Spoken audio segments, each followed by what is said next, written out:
Good morning. This is Sirisha Verma from Branding by Pixels, and today is Tuesday. Tuesday, we generally record a podcast on a digital marketing topic or a business marketing topic. So, today I would like to talk about this very interesting topic. So, as a digital marketing agency, I keep getting this question over and over from small business owners, and this is one of the questions that many of us who are entrepreneurs or who have small businesses have in their mind, but probably they don't know whom to ask. So I thought today I would like to cover this specific topic, which is digital marketing versus traditional marketing.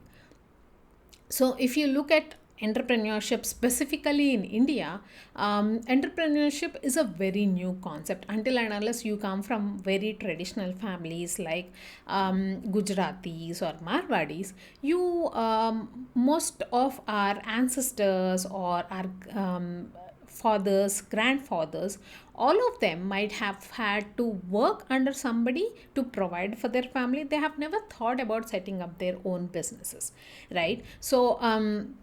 When you look at entrepreneurship by itself is a very new concept. And amongst that, again, digital marketing is even newer concept because most of the businessmen who have probably established their companies have always looked at traditional media to advertise regarding their specific businesses.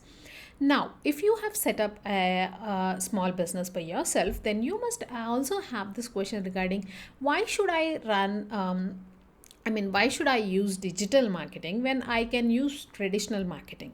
So, traditional marketing, in the sense, all of these mediums that you have, which are newspapers, TV, radio, etc.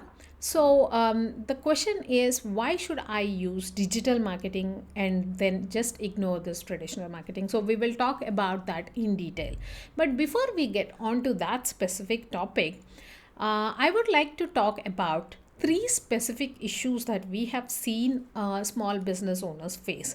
So, when we talk about those three specific topics, then we can talk about what digital marketing can do to care for or provide a solution for the specific problems that small business owners face, and what specifically traditional marketing will do to solve those three issues. So the top three issues that we have seen small business owners face is: number one, lead generation. So lead generation again is part of the sales process, and if you have been in sales, then you know that it is a numbers game. The more number of people know about you, the more number of people inquire from you, you will have more number of conversions. Why is that? So even in a traditional store, for example, you must have been to a traditional store wherein you were probably trying to buy some stuff for yourself. And if you actually go to a store, sit there and observe people who are coming in and going out, you must be seeing that not, for example, let us say there are 10 people who are walking into a store. Out of the 10 people, not all 10 of them will buy products from that specific store. Out of 10, there will be 3 of them who are just doing window shopping. That is, they are looking at products which they might not have an immediate requirement to buy. The remaining 5 of them probably want to buy something. That is why they are in the store, they are going through the products, and depending on their immediate requirement, depending on the pricing, they may buy, they may not buy. And the remaining 2, probably they are just browsing through different stores looking for products. We don't know whether they just want to pass time, that is why they are here looking at different products, or they're serious buyers. So what does that mean? Out of 10, if you think that probably 5 of them are going to buy, that is a huge conversion ratio, according to what we have seen. Generally it is around 2 to 3 people out of the 10 people who are serious buyers and convert as a customer. Now when you look at these figures, right, it makes sense for you to have more number of people in your pipeline because then your conversion rates will be higher and you can make more money. So the first classical problem that any small business owner faces is lead generation. The second issue that a small business owner faces is reaching the right target audience, because most of the times what happens is we have a specific client in our mind, but the people who are coming to us, who are inquiring about our products or services, are not those specific clients. Like I said again in the previous store example, out of the 10 people who have walked in, if all 10 of them have a requirement, specific requirement to buy from you on that day, or an urgent requirement, and if all 10 of them actually know about your brand, they are hell bent on buying from you, that is a great sale. But generally that is not the case, right? So the second is finding the right target audience and then making sure that your brand is reaching out to them, or your products or services are known to those specific people, which many small business owners face as an issue. The third issue is creating an impactful brand. So most of us who might have left their steady jobs to start this entrepreneur journey, which is of course not easy. It is a roller coaster ride. Generally do that because they want to leave a legacy. They want to create a brand which will live even when they are no more in the world, which they can hand over to their children and grandchildren, possibly. So creating an impactful brand is again a third issue, is the third topmost issue that small business owners face. So when we look at all of these three issues specifically, let us now look at what a traditional marketing can do, or what are the differences between traditional marketing and digital marketing. So there are top 5 points that I will be discussing here, which are the differences between traditional marketing and digital marketing. The first is, if you look at traditional marketing, it is a one-way communication. So while growing up, you must have seen a lot of advertisements in newspaper or television or also radio. You must have heard a lot of jingles and those kind of advertisements. But then when you look at traditional marketing, it is always a one-way communication. So the advertiser is trying to bombard you with the different products or services, the discounts that they are offering, and also about probably their specific brand. Now, if you look at digital marketing specifically, or digital media specifically, it is a one-to-many communication, because digital platforms as such, they try to push more people to actually involve in the process of that brand. So the platforms by themselves encourage people who are consuming the advertisement to revert to the advertisement. For example, if you must have been served an advertisement on Facebook, at the top there is a small 3 dots that you can click and say this advertisement is not appropriate for me, thus telling the platform that you don't want to see such advertisements in the future, and then those advertisers or those kind of ads will not be served for you. So that is a one-to-many communication which can happen on a digital media, which is not possible on a traditional marketing strategy. Now, the second specific reason, or the second differentiation between traditional marketing and digital media, is traditional is a very static kind of marketing. So what does that mean? Once you have filled out that form for your newspaper advertisement, or you have created that advertisement for your TV or radio, you cannot change it until and unless you re-record it completely. You cannot change that as and when you want. So for example, let us say you have created an advertisement with a certain concept, thinking that okay, this is the major issue that many of my clients face, and you create an entire concept around it, or you create an entire jingle around it, and then you put it on air, or you put it on TV, on television. After that, you cannot change it as and when you want. If you get more data saying that, okay, probably this is not the top concern of your customers, probably there are other concerns that you have to address to make sure that they buy from you. You cannot do it on the run. For that, you would have to again re-record everything, which is a major budget concern.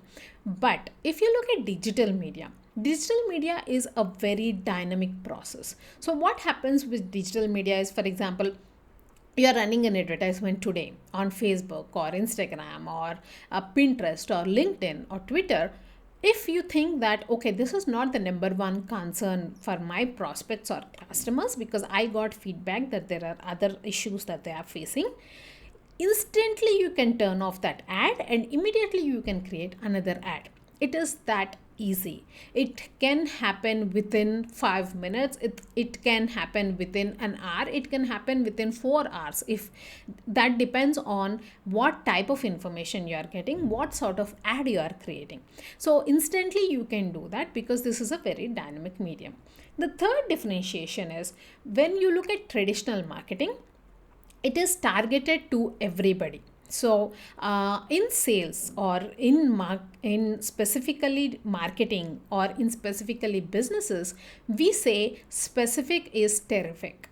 Until and unless you point out that, okay, this is the customer that I want, and this is the kind of issues or concerns that they have, and this solution of mine is right for them. And once you are able to identify that, if you can put that sort of information before them, then their probability of becoming your customers will be higher. But for that, you need to target those specific audience. But with traditional marketing, that is not possible. You cannot communicate with different audiences in a different way. To everybody, you'll be targeting the same advertisement. But with digital media, what happens is you can pick audiences. For example, let us say you have an email list of your clients. You can run a specific ad targeted to that specific audience, which is the email list, because they already know about you. So probably you just want to introduce them to new products or services that you have launched. Now, if it is an entirely new audience, then you can create an entirely new audience from Facebook using lookalike audiences or custom audiences, again on Facebook. That is possible as well, which you can only do through digital media. So you can look at different target audience and you can create different advertisements for each of that specific segment, which you cannot do using traditional marketing. Now, the fourth differentiation is not tracking of ROI. So even till today, if you look at newspapers or TV advertisements or radio advertisements, they cannot give you statistics. Probably with TV advertisement, they will specifically tell you that, okay, if you put an ad in between this specific serial or soap which is going to be telecast, then the TRPs of this soap is around so many figures. So that means that so many people are going to watch this soap opera or going to watch this serial at this specific time. Those are the statistics that they can give. But whether people have actually watched your advertisement in between that serial or whether they have switched their channels, they cannot tell you those kind of statistics. Even with newspaper, right? How many of us read newspapers? The actual published newspapers anymore. We don't. We actually consume content through the digital versions of those newspapers. So even in that case, an actual newspaper which is being published cannot give you the number of, they can tell you that this is the number of viewership for our newspaper, but they cannot tell you out of that viewership how many people have actually read your ad. So you cannot track your ROI. So let us say you invest $20,000. You don't even know what you are getting for $20,000. We in India, we generally want to get maximum out of each penny that we expend. So even if you go to a vegetable market, no matter what you buy, you will ask for that free dhania, right? The free coriander that you are going to get. So when we are looking at making sure that each penny that we are expending gets us something, then why are we so negligent when we are using marketing for our brand, when we don't know that okay, for traditional marketing I'm using up so much budgets, but I really don't know how many people are seeing it, I really cannot calculate ROI, then why use such a media? But with digital media you can get each and every statistic regarding how many people have seen the advertisement, how many people have reacted, how many people have actually bought from the advertisement, if they have shared it with their friends, then how many people are they, etc. So that is the best thing I would say about digital media. Now the fifth and the last differentiation is cost. So as a small business owner you don't have too many dollars or rupees to set aside as a marketing budget. You only probably have a little money and you are trying to see what gets you the best ROI out there. So if you look at traditional marketing, it could be a TV advertisement, radio advertisement, or a newspaper advertisement. It becomes very costly. So generally if you look at the rates for a radio advertisement, in India specifically they charge around 45 rupees to 110 rupees, and this is per second. And the minimum ad that you can run, that you have to run, is for 10 seconds. So that comes to around 450 to 11,000 rupees for a radio advertisement. Now coming back to TV advertisement, it costs you around 10,000 to 27,000 depending on the publication that you're going to run the ad. Again, this is for 10 seconds. And newspaper ad, if you look at it, it can cost you anywhere from 300 rupees to 50 lakhs. So these budgets are very huge, right? For a small business owner, probably this is not the best medium to run advertisements for your brand. But if you look at digital media is a very budget friendly media, and we have been running advertisements for our own clients with amounts of as less as 100 rupees per day, 500 rupees per day, and as I said, you can change the advertisement as and when you want. You can stop the advertisement as and when you want. And for our cloud kitchen client, we are running advertisements of around 3,000 to 5,000 for 2 days, and that is also every 2 months. So that is the kind of budgets that you can expend as a small business owner on a digital media. And what are the ROIs that we are able to get? We are able to get ROIs anywhere from 500 to 1600% for our clients by running these advertisements. So as I said, how do these traditional marketing or digital media help with the small business owners issues? Lead generation, of course, with all of these factors, it is all about reach, and digital media is giving you the maximum reach, right? Because we already talked about the statistics in a previous video, but just to recap, there are more than 2.9 billion active monthly users on Facebook, along with its family apps, which is Instagram and WhatsApp. There are more than 3.6 billion users if you look at specifically other tools like LinkedIn, Pinterest, Twitter combined together. And on Google itself, of the total population of 7.9 billion, more than 4 billion active users search on Google on a monthly basis. So these are the statistics that you have at your will that you can use for your own small business. So lead generation is again the number of people that you can get into your pipeline, and this gives you the scale. Again, reaching right target audience, like I told you, with digital media, you can make sure that you can cater your communication depending on what kind of audience. If it is a repeat customer, then probably you can share new products information. If it is a new customer or a new prospect altogether, then you can share more about the brand that you are creating. And of course, creating an impactful brand is always important so that you can create a legacy for your own family. So I hope this has been an interesting topic. This is Sirisha Verma, founder chief strategist at Branding by Pixels, a business strategy design and digital marketing company coming live to you from India. I generally record videos thrice a week, Tuesday, Thursday, and Saturday. Tuesday, I talk about a digital marketing topic. Thursday, I talk about a business case study. Last week, I spoke about Evergrande crisis, and I also spoke about India Rising 2022 and beyond. On Saturday, I generally talk about a book review. This book can be helpful for a small business owner or an entrepreneur, and we have been reading The Greatest Salesman in the World by O.G. Mandano. So, if you like my content, please do subscribe to my channel. If you think my content will be helpful to people in your network, please do share it with them as well. Please do come back on Thursday when we are going to talk about a specific business case study. This is Sirisha Varma. Please do take care. Bye bye.